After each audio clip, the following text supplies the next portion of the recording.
Hello. So this is Unit 1 Lecture 1. Actually I am re-recording this video because of some of you have missed the class and you have requested to upload the video once more. So this is all about the wrong regression selection in the linear regression model. Now, as I have discussed in the class that we may face four types of problems. One first is that omission of core variables or omitting influential or non-influential exploratory variables. Second is the different functional forms, choosing different functional forms. And third, measurement error. And then we learn the test of model misspecification errors. So first we discuss with the underfitting model. Now, one of the assumptions in the multiple linear regression model is that the model is correctly specified. Now, the word correctly specified means actually you have taken all the relevant variables. You did not have taken the unnecessary or superfluous variable, and also the functional form you are adopting is perfectly fitting the data or the theorems, and the residuals are well behaved residuals. Now, a regression model will try to capture the main feature of the socio-economic phenomena by taking into consideration the theoretical framework and prior empirical work and your own personal intuition and research skill. But if you want to take account every single factor that affects the particular object of research, the model will be so unwieldy as to be little practical use. So that's why we need to include only those variables which are actually affecting the target variable. Now, by correct specification, we mean one of these following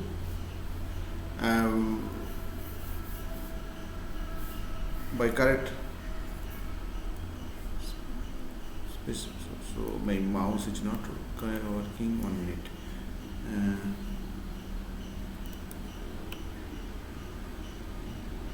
So this model does not include any core variables. The model does not include any unnecessary or redundant variables. The functional form is correctly chosen, and there are no measurement error in both the dependent and independent variables. And if some outlier is there in the data with respect to any variable, it will be taken into account.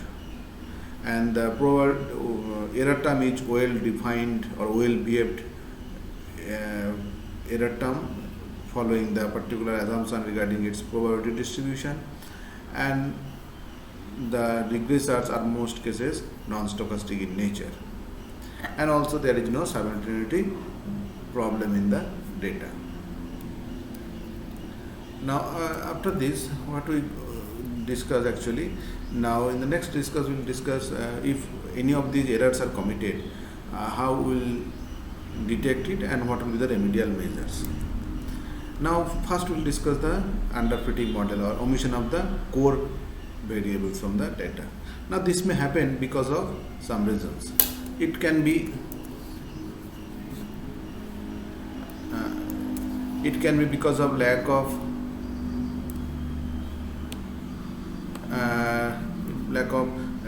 proper data available, or it can be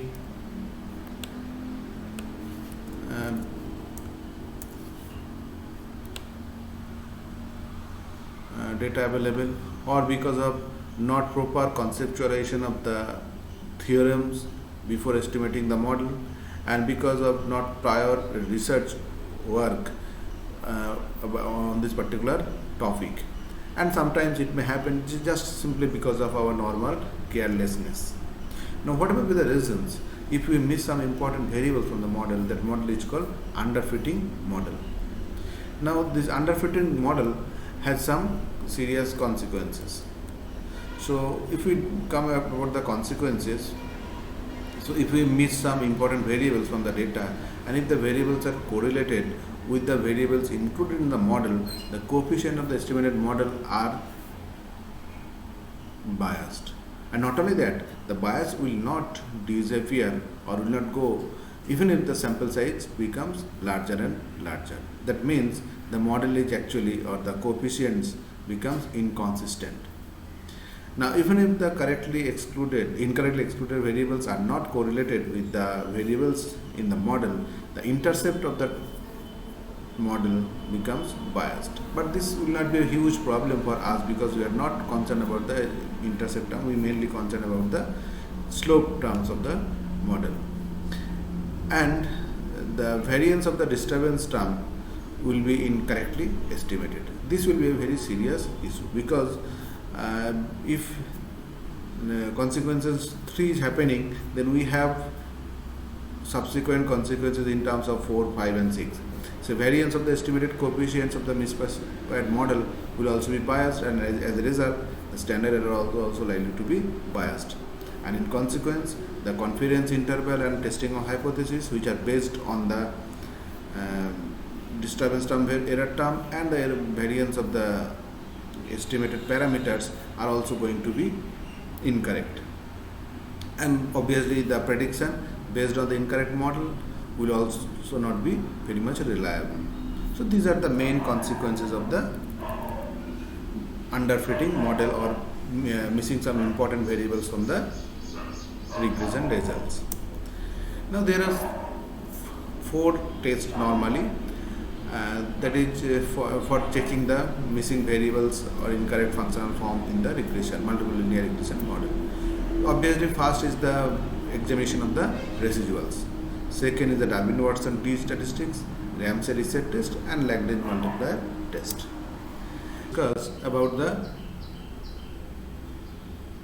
So first we discussed about the residual examinations.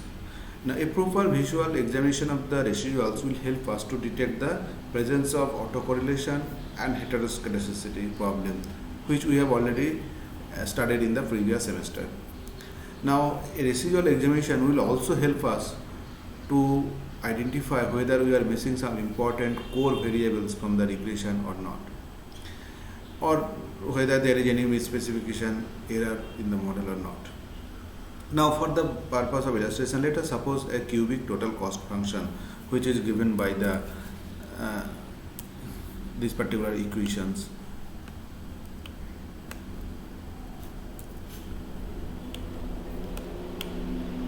So this is our true model, y regressed over x, x square and x cube. Now by mistake, suppose 2 researchers have adopted 2 different wrong functional form.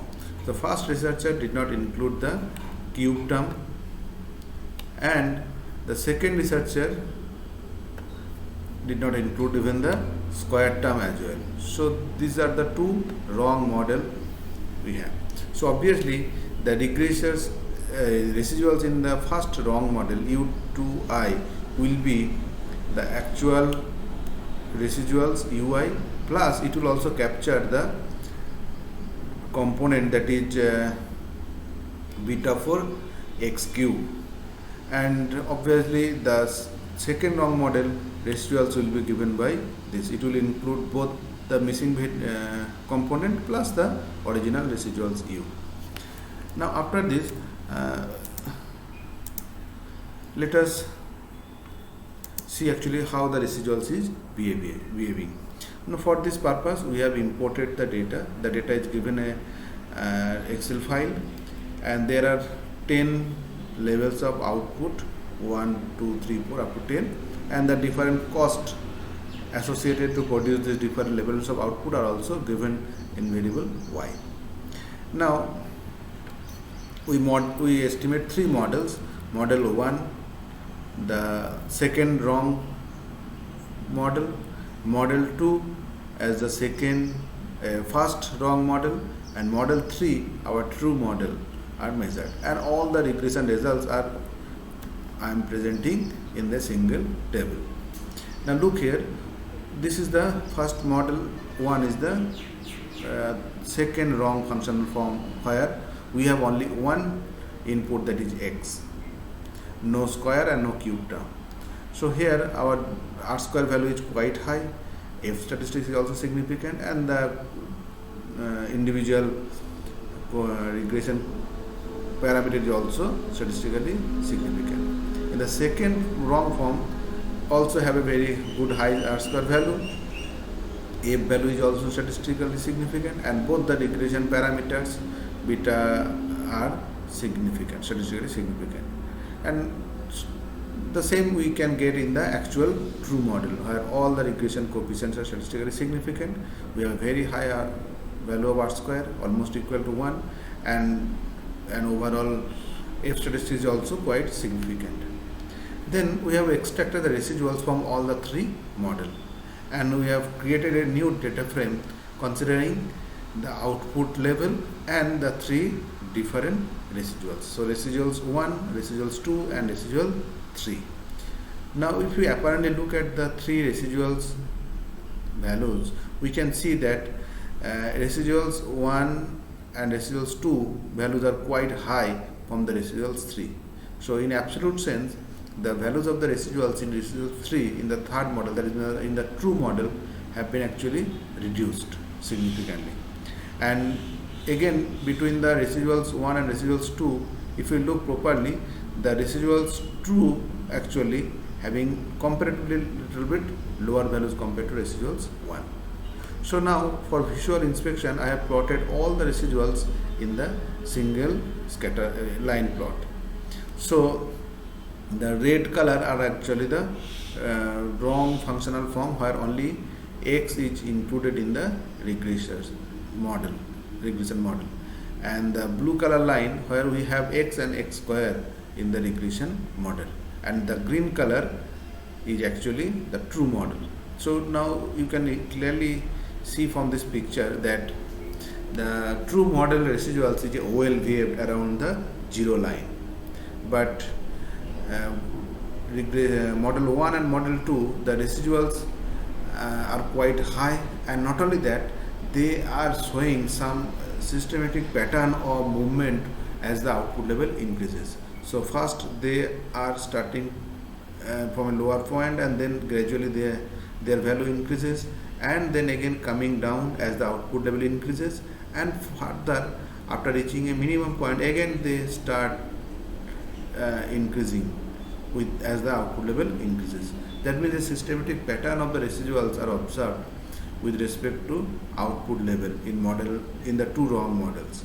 So this is how the residuals, if you get any kind of pattern, whatever be the pattern, you can doubt about the missing some important variable from the data. Now second is that Darwin-Watson t-test also can be used to check the residuals correlation. We have all actually seen that the first order autocorrelation actually is detected using the Darwin-Watson test. But no, the t-test has another value, that it can also detect even the model specification error. So now I have derived the Darwin-Watson for all the three models. The first model, where only we have x as the input, the Darwin-Watson value is found to be 7.1, and in the third model we have 1.03, and in the final model we have 2.72.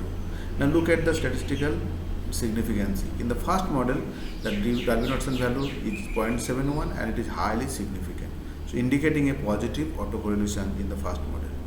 The same conclusion we can get from the model 2 as well, where the Darwin-Watson value is 1.03 and the p-value is quite high.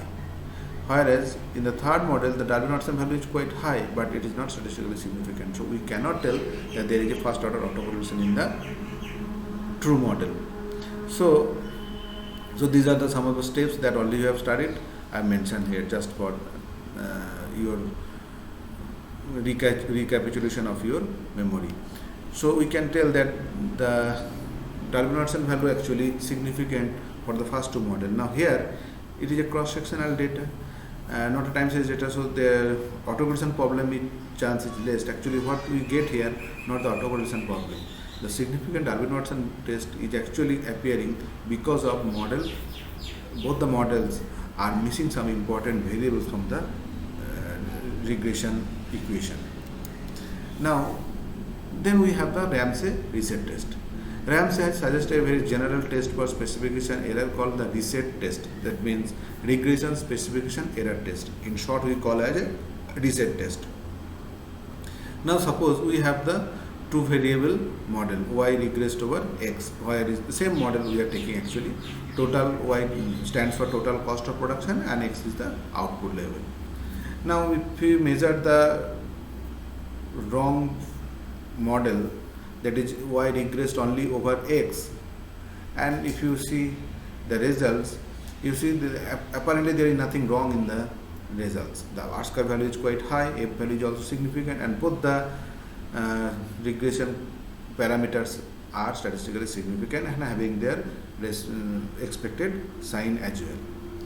So apparently it does not give you any indication, but you will get a good insight into the regression results if you plot the residuals against the fitted value. Look here, the fitted values are measured along the horizontal axis and residuals along the vertical axis. Now look at the residuals pattern as the fitted values increases. Now initially the residuals is starting to fall and then gradually reaches a minimum point at a particular level of fitted value of y, and after that it starts increasing. Now if you get a systematic pattern in the scatter plot of residuals versus the fitted values, it probably indicates that if you add the fitted value in the regression model, probably your residuals will be more smooth, okay, or the well behaved residuals. There is a chance that you will get an well behaved residuals. So that is the logic of actually logic in the reset test. So if you increase the fitted value, if you include the fitted value as a separate regressors, probably your R square will increase. Now as you know that R square is a non-decreasing function of the number of explanatory variable. The more number of explanatory variable you will add, R square is going to increase. At least it will not decrease. Now the question is the increment in the R square after adding the fitted value in the model, whether it is statistically significant or not. If it is statistically significant, then we can tell is the model was wrongly specified. So accordingly we can take we can adopt these steps actually in the reset test. So first run the regressions assuming that the model you are estimating is correct, and then include the fitted value of y as additional regression model in the additional regression in your model. Now by looking at the relationship between u and y hat, it may be required to different forms of the fitted values as a separate regressors. You may add square term, cube term, or high powered values of the fitted values in the regressions model. Then you extract the residual R square of the two model. So R square old is actually the R square from the model A, that is that you are starting with this particular model, okay, and then you get the new R square value from this particular model. Then you take this F statistics, that is F equals R square new minus R square old divided by total number of regressors, and whole divided by 1 minus new R square divided by n number of observations minus the number of parameters in the new model. So new model we have here 4 parameters: beta 0, beta 1, beta 2 and beta 3. And if this test is significant, we can tell the model is not correctly specified. Okay, so accordingly we have done the same for this current cubic cost function, and we get the F value is found to be 284, which is highly significant. Look at the p value, almost equals to 0. Now if we add, so that means adding the fitted value of y as a separate regressors actually improves your residuals behavior, or model R square value significantly increases. Now if you add the x square and x cube, look at the true model actually, and you get this kind of model, and you look here if we plot the residuals of this correct model, you see except 0.8,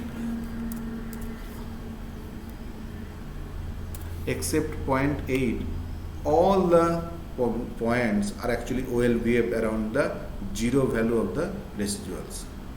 So we can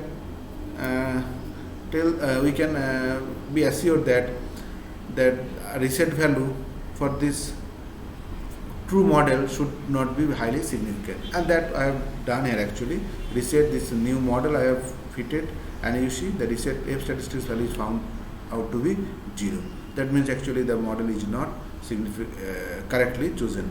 The F value is not coming out to be significant F value in this case.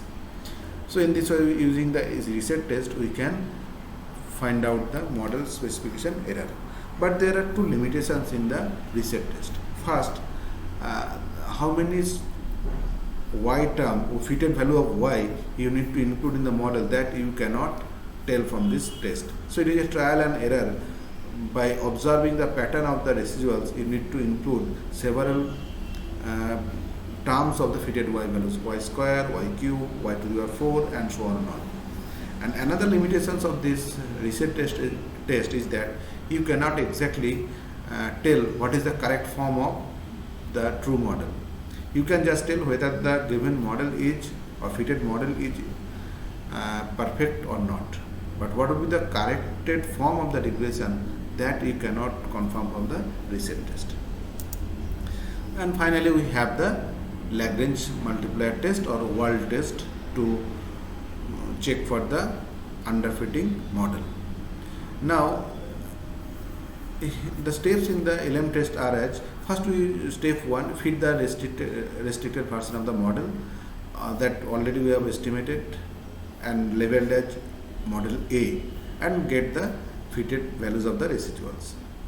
Now, in the unrestricted version of the model is actually the true specification, and residuals of the restricted version should be related with the square and cube terms of the x that we have seen.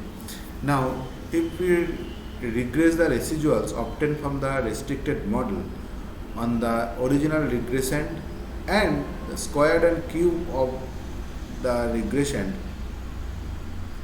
we get this kind of model. Say equation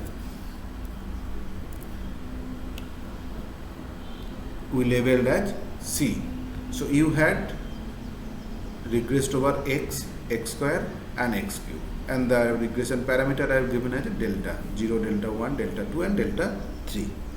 Now as the sample size increases, and if we take the sample size of the model estimation and multiply it by the R square of this auxiliary regression labeled as C, then this component will follow a chi-square distribution,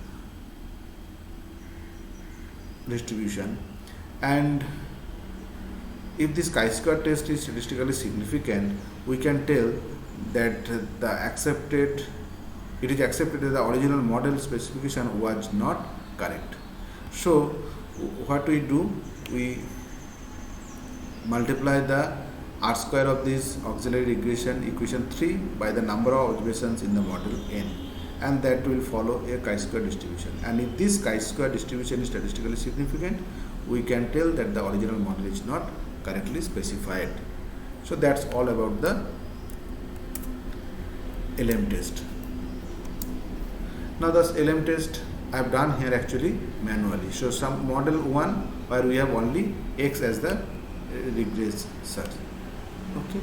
Then in model 2, in the auxiliary model, I have labeled as model 3, where we have regressed residuals of the model 1 over x, square of x and cube of x, and then we get the R square value, and this is our estimated model, and we get this R square value 0.98, and this R square value we multiply with the number of observations, that is n R squared. I have shaped the object as n R squared, 20 into 0.98, and the outcome is already shown here 9.896, and the table value of the chi-square is at the 2 degrees of freedom we have 5.99. Now as this calculated value of chi-square is higher than the table value of r-square, we can tell that the result is statistically significant, and we can confirm that the original fitted model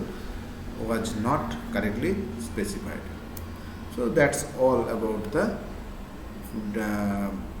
underfitting, checking the underfitting of multiple linear regression model.